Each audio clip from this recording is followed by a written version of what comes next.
Now, besides the famous platformer games, Mario and his brother Luigi are also seen in other types, turn-based action RPGs. The one we're looking at today is the famous Mario and Luigi Bowser's Inside Story for the Nintendo DS. This is the third game in the series, and unlike its predecessor, this game makes much greater use of the DS touch controls and microphone. Now, besides those new features, there are a ton of things hidden in the files that were never used, especially different behavior for certain enemies. So today we're going to take a look at some of those weird secret gems to find out what they are and why they weren't included. First up, something that should have been in your inventory but never made it. An unused item. It's a white mushroom with red hearts on it named Dummy. It restores 60 HP for Bowser when used, and if used while Mario and Luigi are fighting an enemy that Bowser inhaled with the vacuum block, they will throw it in the air and it will explode, restoring Bowser's HP with its vapors. Clearly this item's intended use was completely created and put in the game.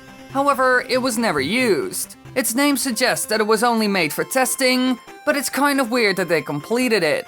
One reason for leaving it out anyway is its power. Maybe it would be too overpowered compared to other consumables seen in the final version. We aren't sure, but to us it seems to be the only logical reason for not using any of it. Now, besides this item, there is also a design aspect that was changed in the game. There seems to be an early version of the Princess Peach fountain in Toad Town, and interestingly enough, it depicts her as a mermaid. Now, this wasn't removed because of some technical difficulty or something similar to it.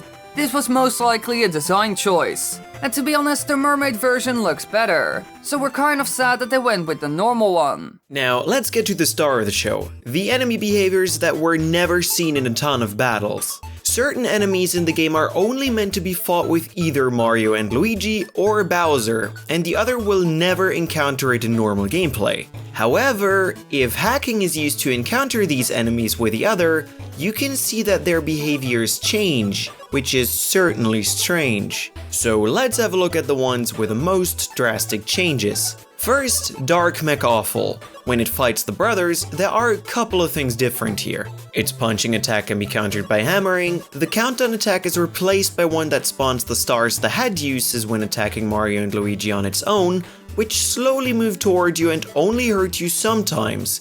And this one's counter is jumping. This could be the game glitching rather than something unfinished. Possibly the game trying to use the head star attack with a body attached. Another interesting one is Jumba, and this time it's actually all intended and looks really good.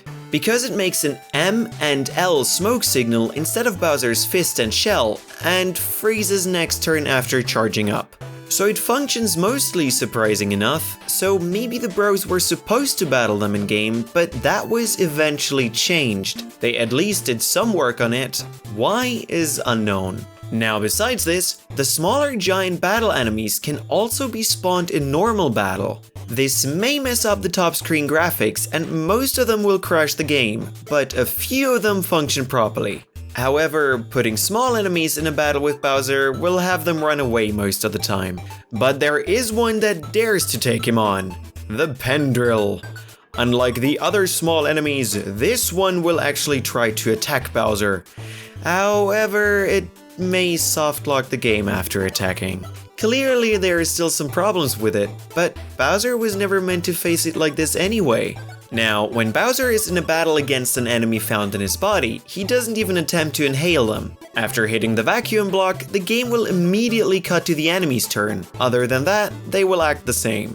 But there are some interesting things you can see when they fight each other. For example, the Piranha Plorb. When it creates smog and spits out blobs to hit Bowser, they will always be green, the color that usually indicates that they are aimed at Luigi. When they spit out purple blobs, they don't seem to affect Bowser. Why is unknown. It's all a bit strange and there are no answers, sadly enough. Now the Stunk also has some interesting behavior here, because its attacks aren't made for the King of Koopas. Their surrounding attack doesn't surround Bowser, instead it goes by his sides where the Mario Brothers would usually be. If the Decoy Puffs touch him, they just disappear, and if the Stunk Puff touches him, it takes damage. So no matter what it does, it will never win. Which must have been done on purpose, so maybe this was also supposed to appear, or it's a coincidence.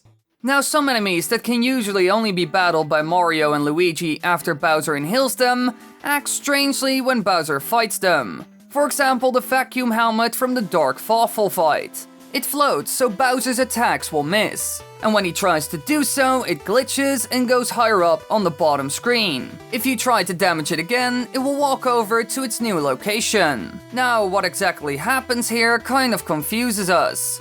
We don't know why it decides to do this, but clearly this wasn't the goal, and the game probably does this out of confusion. Now, our last enemy is the ice pack from the Sniffle Thwomp fights, and it still acts like it's on top of it, weirdly enough. Now, even though the vacuum block blinks to indicate they can be inhaled, Bowser does not try to do so, just like the body enemies. This is probably because they added this value to the enemy in general, both the pack and the Thwomp. However, for some reason, it still hints towards the vacuum block, which is a bit strange. So, as you can see, most of the behaviors make sense, and some of it actually raises questions, because they seem to have tactics for both fights. What the goal was of these other behaviors will remain unknown, because there's no explanation, sadly enough. Luckily though, this game was pretty epic anyways. Thanks for watching everybody, I hope you enjoyed. If you want to watch more videos, then why not click those annotations? Why not subscribe and click the notification bell? Give a like, leave a comment. Thank you, you lovely human.